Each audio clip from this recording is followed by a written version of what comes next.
지난주에 소폭 반등하면서 60%대를 회복했던 문재인 대통령의 국정 지지율. 일주일 만에 또다시 하락하면서 취임 이후 최저치를 기록했습니다.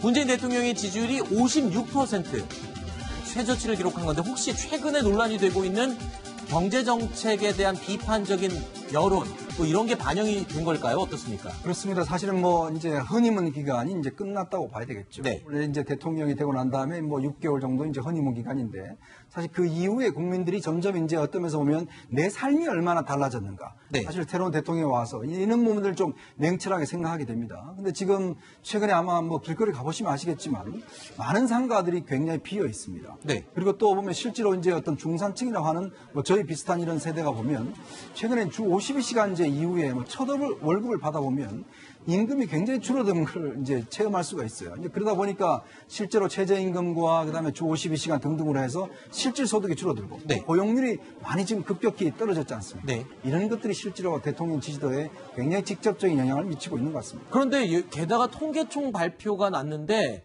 지금 주 52시간 문제 또 최저임금제 문제 말고 지금 결과적으로 소득 격차도 굉장히 커졌다. 중산층이 지금 많이 가난해졌다. 이런 얘기가 또 나오잖아요. 그렇습니다. 이 소득 양극화가 심해졌다라는 그 통계청 결과가 나왔는데요. 네. 이 가계동용 조사에서 소득 5배 5분위 배율이라는 게 있습니다. 뭐냐면 전체 국민을 20%씩 이 5등분해가지고 소득이 가장 많은 사람의 소득을 가장 적은 사람 20%의 소득으로 나누는 배율을 얘기하는데요. 네. 그것이 5.23을 기록했다고 나왔습니다. 네. 그러니까 이 얘기는 뭐냐면 소득이 적은 사람보다 소득이 많은 사람이 5배 이상 많이 벌고 있다. 아이고. 그러니까 소득 격차가 5배 이상 난다는 것이기 때문에 네. 그만큼 소득 양극화가 심화됐다 이렇게 볼 수 있을 것 같습니다. 자, 이를 두고요. 여의도 정치권도 온도 차이가 아주 큰 것 같습니다. 목소리 한번 들어보시죠. 자유한국당은 한 놈만 패는 집중력을 보이도록 하겠습니다.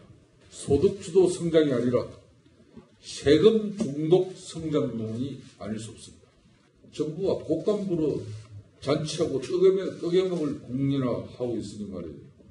오히려 이번 통계를 통해 최저임금 인상만으로는 양극화 문제를 해결할 수 없다는 점을 분명히 확인할 수 있습니다.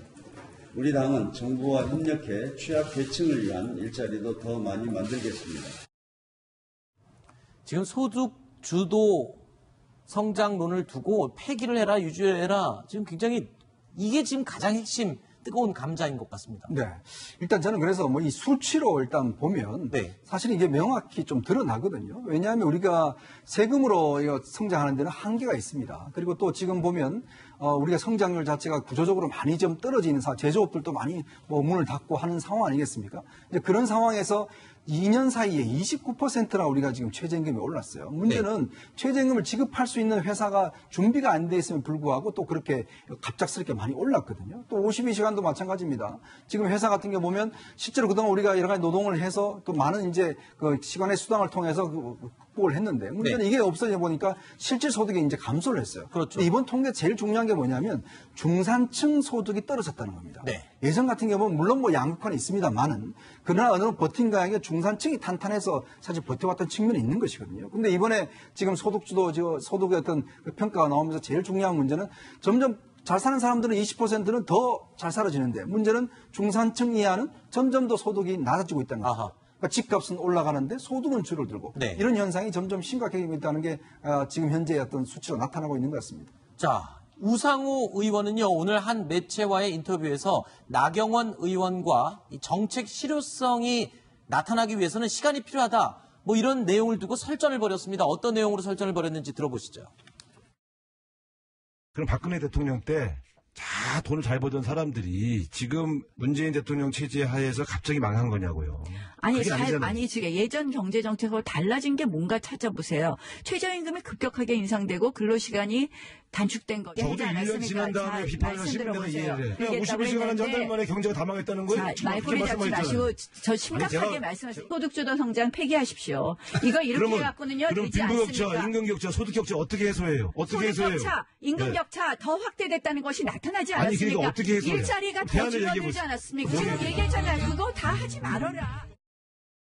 자, 그 여당 입장, 지금 우상호 의원의 입장을 보면은 모든 문제가 소득주도 성장 탓이라고 하면은 안 된다.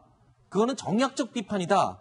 지금 그렇게 공격을 하고 방어를 하고 있는 거잖아요. 그렇죠. 물론 뭐 모든 게 다 그런 원인은 아니겠죠. 네. 왜냐하면 구조적인 문제도 있을 겁니다. 지금 보면 자영업이라는 것이 이제 뭐 이미 예전부터 굉장히 좀 위축돼 왔고 제조업도 마찬가지로 뭐 조선 경기라든지 또 자동차 경기가 하강하면서 구조적으로 문제가 되어 왔죠. 근데 문제는 이런 현상을 더 속도감을 빠르게 했다는 것입니다. 네. 작년 같은 경우에 평균적으로 한 달에 31만 개 일자리가 나왔지 않습니까? 그런데 올해 2월부터 즉 최저임금제가 적용되기 시작한 2월부터는 10만 명대로 떨어졌어요. 더군다나 지난 7월에는 5천 명대로 떨어졌습니다. 즉 전체적인 그 큰 흐름에서 어떤 작용하는 구조적인 요인이 있지만 그러나 이런 현상들이 어떤 이걸 좀 더 촉발시키고 좀 더 가속도를 넣은 것이죠. 그렇기 때문에 이제 지금 두 사람이서 논쟁하는 게 보면 사실 어쩌면 둘 다 이야기는 맞는 측면이 있습니다. 그렇지만 경제라는 게 하나의 속도감이 있고 뭔가 계기점이 있지 않겠습니까? 네. 그런 점들에서 비춰보면 우상호 전 의원이 이야기하는 것은 자꾸 이제 예를 들어서 성과가 나야 된다 이야기를 하는데 과연 국민들이 얼마나 기다려줄까요? 저는 그런 측면은 좀 부정적입니다. 그렇군요. 자, 이런 가운데요. 어제 심상정 정의당 의원이 김동연 경제부총리에게 호통하는 모습이 또 화제가 됐습니다. 보시죠. 지금 야당들이 기승전 최저임금 인상이에요. 최저임금 인상 안 하거나 좀 적게 했으면 경제 싹 풀립니까? 그런데 대해서 자신 있게 장관으로서 소신을 이야기를 해야 될 거 아니에요. 갈팡질팡하니까 그냥 통째로 지금 그 무리한 주장들이 정치 공세가 더 강화되고 있다고 저는 보거든요. 저는 갈팡질팡한 적은 없다고 생각을 하고요. 제가 뭐 능력이 부족한 점은 있을지 몰라도 제가 생각하고 있는 경제 정책에 대한 소신에 대해서는 변함없이 했다고 생각을 합니다. 소득주도 성장의 취지에 대해서 확고하고 분명하게 자신 있게 밀고 나가세요. 그렇게 하고 있다니까요. 좀 이따 더 이야기하시죠. 그럼 제발 좀 들어주셔야지. 혼자 말씀하십니까?